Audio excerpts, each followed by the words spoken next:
किसान भाइयों, आज हम चर्चा करने वाले हैं प्याज की फसल की।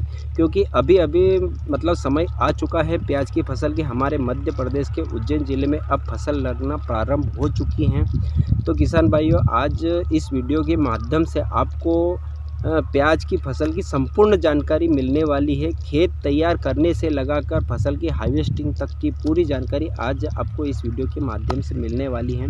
जो मैं आज आपको जानकारी देने जा रहा हूँ वह ना तो आपको किसी दूसरे चैनल पर मिलेगी, क्योंकि ये मेरा खुद का अनुभव है। पहले मैं अपने खेत में किसी भी खाद और किसी भी दवाई या केमिकल का उपयोग करता हूँ, मुझे अच्छा रिजल्ट मिलता है, तभी मैं वे खाद और दवाइयाँ आप किसान भाइयों के साथ में शेयर करता हूँ। तो किसान भाइयों, मुझे कुछ दवाइयाँ अच्छी लगी है और कुछ खाद अच्छा लगा है, जो भी आज इस वीडियो में मैं आपको बताने वाला हूँ। तो किसान भाइयों, प्याज की फसल एक ऐसी फसल है, अगर जो हमने उसमें थोड़ी सी भी चूक कर दी तो पूरी फसल चौपट हो जाती है। क्योंकि हमें उसका एक छोटे बच्चे की तरह ख्याल रखना पड़ता है, समय समय पर उसमें कीटों का नियंत्रण करना पड़ता है। किसान भाइयों, वीडियो अगर जो आपको अच्छा लगे तो वीडियो को लाइक और चैनल को सब्सक्राइब कीजिएगा। किसान भाइयों, मैं शंकर ठाकुर आपके अपने चैनल पर सभी किसान भाइयों का हार्दिक स्वागत, वंदन और अभिनंदन करता हूँ। किसान भाइयों, प्याज की जो फसल होती है वह वर्ष में 2 बार लगाई जाती है। एक तो बारिश के मौसम में लगाई जाती हैं और एक गर्मी के मौसम में लगाई जाती हैं। तो आज हम किसान भाइयों जो बात करने वाले हैं वह गर्मी के मौसम में जो प्याज लगाई जाती है उसके बारे में बात करने वाले हैं, यानी कि देसी प्याज के बारे में बात करने वाले हैं। तो किसान भाइयों, सबसे पहले अगर हम प्याज लगाने के लिए हमें नर्सरी तैयार करना होती है। नर्सरी तैयार करने के लिए किसान भाइयों हमें एक अच्छी क्वालिटी का बीज चाहिए, ताकि जैसे कि हम लंबे समय तक प्याज को भंडारण करके रख सकें, एक अच्छा उत्पादन ले सकें जिसके अंदर बीमारियों का प्रकोप ना हो। तो हमें सबसे पहले बीज का अच्छी क्वालिटी का बीज का चयन करके नर्सरी तैयार करना है। नर्सरी तैयार करने के लिए किसान भाइयों, जैसे कि आप स्क्रीन पर देख रहे हैं कि हमें ऐसी जगह का चयन करना है जहाँ की पानी लंबे समय तक भरा हुआ ना रहना चाहिए, क्योंकि लंबे समय तक पानी भरा रहने के कारण बीजों के सड़ने की समस्या उत्पन्न हो सकती हैं। तो हमें अच्छी क्वालिटी का बीज लेके नर्सरी तैयार करना है। किसान भाइयों, नर्सरी कम से कम यूँ समझ लो कि 50 से 55 दिन में बनकर तैयार हो जाती है। ये जो आपके सामने नर्सरी देख रहे हैं, ये किसान भाइयों आज 55 दिन की हो चुकी है और हमने इसकी चुपाई चालू कर दी है। उसके बाद किसान भाइयों, हमें सबसे पहले अब हमने नर्सरी कंप्लीट कर ली, उसके बाद हमें खेत का चयन करना है जहां हमें प्याज लगाना है। तो किसान भाइयों, ऐसी ज़मीन का हमें चयन करना है जहां लंबे समय तक पानी भरा हुआ नहीं रहना चाहिए। ज़मीन ऐसी होनी चाहिए जो बिल्कुल समतल, जिसके अंदर हम मान लो बारिश भी आ जाती है तो पानी बहकर निकल जाए। उसके बाद किसान भाइयों, हमें जहाँ प्याज लगाना है उस खेत की अच्छी गहरी जुताई करवा ले। 2 या 3 बार कल्टीवेटर से, पंजे से या प्लाऊ से, आप जिससे भी उचित चाहो उससे अच्छी गहरी जुताई करवाने के बाद उसको कम से कम 8 या 10 दिन 15 दिन तक सूखने दें। सूखने के बाद जब अच्छी तरह से सूख जाए उसके बाद में किसान भाइयों, हमें आपके पास अगर जो गोबर की पकी हुई खाद हो तो 1 एकड़ में कम से कम 2 ट्राली हमें गोबर की खाद डालना है। उसके साथ में किसान भाइयों, हमें इसके बाद 4 बोरी सिंगल सुपर फास्फेट लेना है। उसके बाद छिड़काव कर देना है हमारे खेत में और उसके बाद में रोटावेटर से उसको ज़मीन में मिला देना है, जिससे कि हमारी ज़मीन भुरभुरी भी हो जाए और मुलायम हो जाए और खाद अच्छी तरह से, जो हमने खाद छिड़काव किया है वो अच्छी तरह से हमारे खेत में मिल जाए। उसके बाद किसान भाइयों, हमें रोटावेटर करने के बाद में कुछ किसान भाई हमारे बेड से भी प्याज लगाते हैं और कुछ किसान भाई हमारे नर्सरी जैसे कि सरी से भी प्याज लगाते हैं। तो किसान भाइयों, सबसे पहले हमें, जैसे कि आप स्क्रीन पे देख रहे हैं, ये हमारा प्याज सरी से लगा हुआ प्याज है, जो कि हमारे खेत में अभी प्याज की चुपाई प्रारंभ हो चुकी हैं।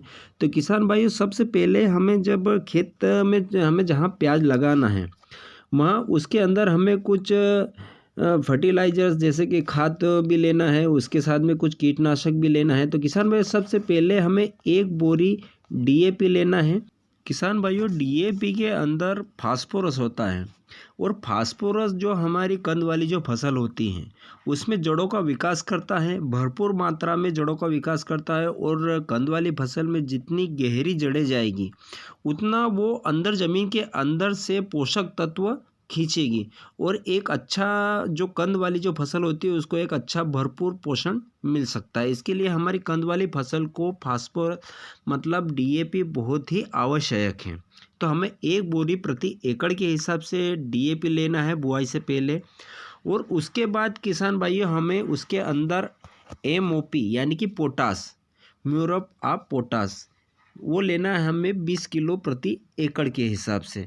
किसान भाइयों, पोटास का काम होता है फसल में चमक लाना, क्योंकि कंद वाली जो फसल जो हमारी प्याज और लहसुन और आलू की जो फसल होती है उसमें चमक एक अहम रोल निभाती है। आपकी प्याज की फसल में अगर जो चमक अच्छी होगी तो मार्केट में एक अच्छा दाम मिलेगा और एक अच्छा मुनाफा आप कमाने में सफल हो पाएंगे। तो हमें पोटास लेना है 20 किलो 25 किलो प्रति एकड़ के हिसाब से। उसके बाद किसान भाइयों हमें 20 किलो प्रति एकड़ के हिसाब से बुआई से पहले ही हमें यूरिया मिलाना है। यूरिया, अब किसान भाइयों नाइट्रोजन होता है यूरिया में, और नाइट्रोजन जब हम पौधे को लगाते हैं एक जगह से दूसरी जगह पर प्लांटेशन करते हैं तो उसको नाइट्रोजन की सख्त ज़रूरत होती है।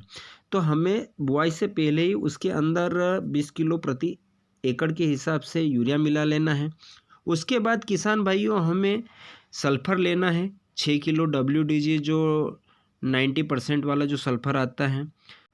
आप किसी भी अच्छी कंपनी का WDG सल्फ़र ले लीजिए। उसके बाद किसान भाइयों हमें कीटनाशक लेना है, क्योंकि किसान भाइयों जब हम पहली बार फसल लगाते हैं उसके अंदर आजकल जो फंगस की समस्या बहुत बनने लग गई है। और जब फंगस पूरी तरह से हमारी फसल में लग जाता है उसके बाद अगर जो हम दवाई या किसी भी फंगिसाइड का उपयोग करते हैं तो आसानी से उनको कंट्रोल नहीं कर पाते हैं। इसलिए हमें बुआई से पहले ही इन सभी खातों के साथ में हमें कीटनाशक मिलाना है। तो कीटनाशक में किसान भाइयों जो बायर कंपनी का रीजेंट आता है जिसके अंदर फिप्रोनिल होता है, तो हमें 6 किलो प्रति एकड़ के हिसाब से रीजेंट लेना है। या रीजेंट नहीं तो आप कार्बोफ्यूरान भी ले सकते हो, कार्टप भी ले सकते हो, या फिर ये नहीं ले सकते तो इसके अलावा आप क्लोरो ले सकते हो। 500 ग्राम प्रति एकड़ से के हिसाब से हमें क्लोरो जो लिक्विड में आता है 50% वाला वो ले लो। उसके बाद किसान भाइयों अगर जो हमारे खेत में खरपतवार ज़्यादा मात्रा में पाया जाता है तो हमें उस खरपतवार को अंकुरित होने से पहले ही समाप्त करने के लिए हमें इन सभी खाद के साथ में पेंडामेथिलिन जो कि स्टाम के नाम से आती हैं उसको लेना है 350 से 400 ग्राम प्रति बीघे के हिसाब से, यानी कि 600-700 ग्राम प्रति एकड़ के हिसाब से। उसके साथ में किसान भाई चौड़ी पत्ती के खरपतवार के लिए उसके साथ में ही हमको जो घोल के नाम से आती है ऑक्सीफ्लोरोफिन के नाम से जो आती हैं उसको 90 ग्राम प्रति एकड़ के हिसाब से इन सभी खादों के साथ में मिक्स करके हमें अच्छे से मिलाकर हमें खेत में छिड़काव करने के बाद में प्याज की चुपाई करवा देनी है। किसान भाइयों जिस प्रकार से आप वीडियो में देख रहे हैं कि जो हमें कतार से कतार की दूरी मैंने बताई है कितनी रखना है, उसके बाद में पौधे से पौधे की दूरी कितनी रखना है, उस प्रकार से हमें उसकी खेत में चुपाई करवाना है। और उसके बाद किसान भाइयों जब हमारी प्याज की फसल 15 से 20 दिन के मध्य की हो जाती है और जिन किसान भाइयों ने पहले खरपतवार का उपयोग नहीं किया है तो उस समय 15 से 20 दिन के अंतराल में खरपतवार निकलना शुरू हो जाते हैं।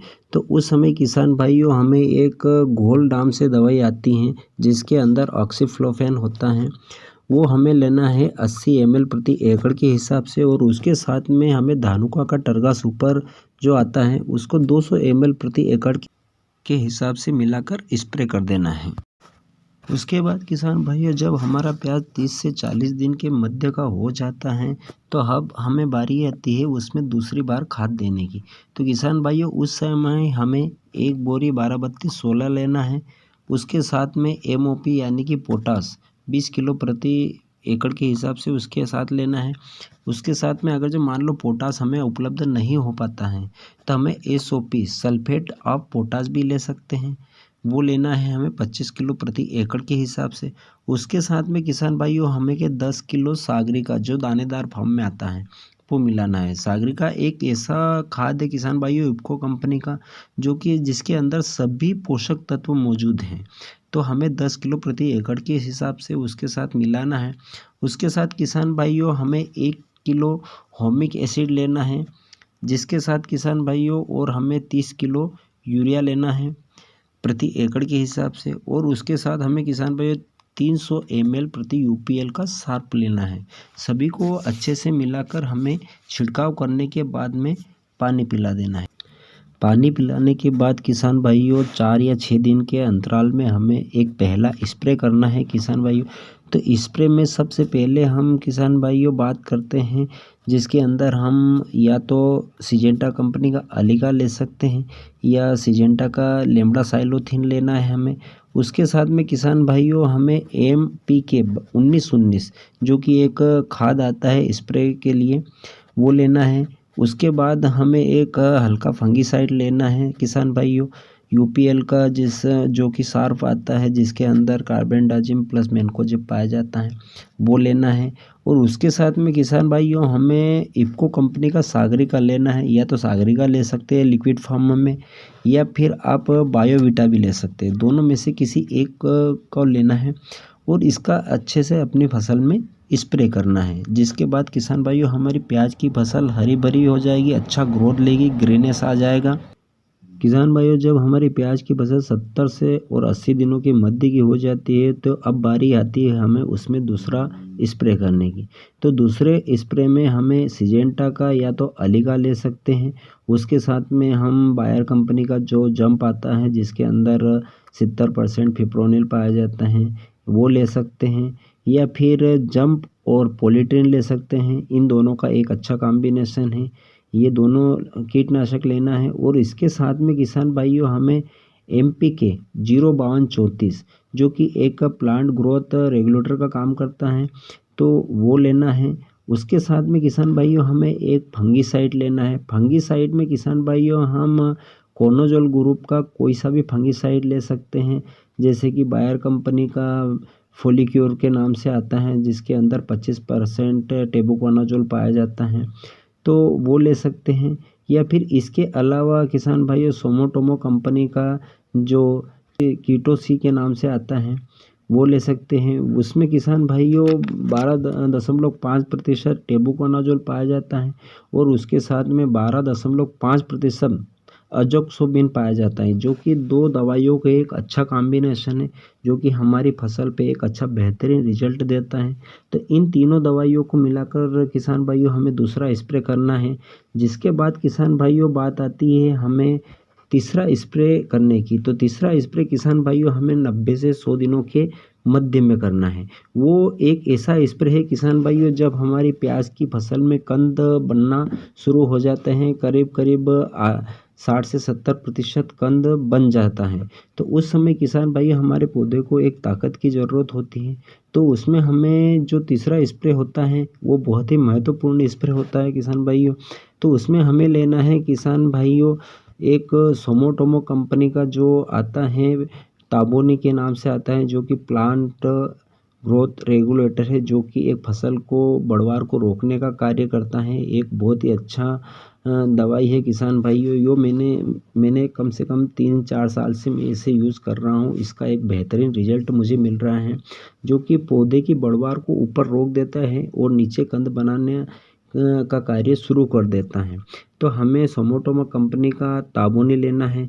इसके साथ में किसान भाइयों उस समय थ्रिप्स का भी प्रकोप अधिक मात्रा में हमारी फसलों में बन जाता है, तो उसमें मैं रिकमेंड करूँगा किसान भाइयों या तो हम जो घरडा कंपनी का पुलिस आता है जिसके अंदर 40% फिप्रोनिल और 40% एमिडा क्लोरोफिल पाया जाता है वो लेना है। और उसके साथ में हमें किसान भाइयों या तो अलीका लेना है सीएनटी कंपनी का, या फिर बायर कंपनी का डेसिस लेना है। इन दोनों को मिलाकर हमें हमारी फसल में स्प्रे कर देता है। सॉरी किसान भाई, इसके साथ में हमें एक ऐसा फंगीसाइड लेना है जो लास्ट में हमारी फसल को लंबे समय तक सुरक्षा प्रदान करें, कोई सा भी अच्छा कंपनी का BASF कंपनी का, जैसे कि प्रयाक्सर ले सकते हैं या फिर अडामा कंपनी का कस्टोडियो ले सकते हैं। दोनों ही फंगिसाइड बेस्ट फंगिसाइड है जो कि एक लंबा समय तक रिजल्ट देते हैं। और उसके बाद किसान भाइयों बात आती है हमें लास्ट में एक ऐसे खाद का प्रयोग करने की जो हमारी फसल में से अधिक बम्पर उत्पादन निकाल सके। तो उस समय किसान भाइयों हमारी फसल 90 से 100 दिनों के मध्य की हो जाती है, तो उसमें हमें 30 किलो प्रति एकड़ के हिसाब से 12-32-16 इफको कंपनी का 12-32-16 लेना है। उसके साथ में 25 किलो कैल्शियम नाइट्रेट मिलाना है। कैल्शियम नाइट्रेट एक ऐसा खाद है किसान भाइयों जो कि कंद का आकार बहुत जल्दी बनाता है, जैसे कि ऊपर पौधे की ग्रोथ रोक देता है और नीचे कंद का आकार जल्दी से जल्दी बढ़ाता है। एक कठोरता लाता है प्याज और जो हमारी कंद वाली फसल होती है उसके अंदर, और जल्दी एक ऐसा मतलब उत्पादन देता है कि आप विश्वास नहीं कर पाओगे। तो हमें 25 किलो किसान भाइयों कैल्शियम नाइट्रेट लेना है और 30 किलो 12-32-16 लेना है। इन दोनों को अच्छे से मिलाकर हमारी फसल में छिड़काव करने के बाद में हमें लास्ट पानी पिला देना है, या ज़रूरत लगे तो एक पानी और हम पिला सकते हैं। हमारी जो प्याज की फसल होती है किसान भाइयों वो 110 से 120 दिनों की होती हैं, जो कि 120 दिनों में पककर पूरी तरह से तैयार हो जाती है।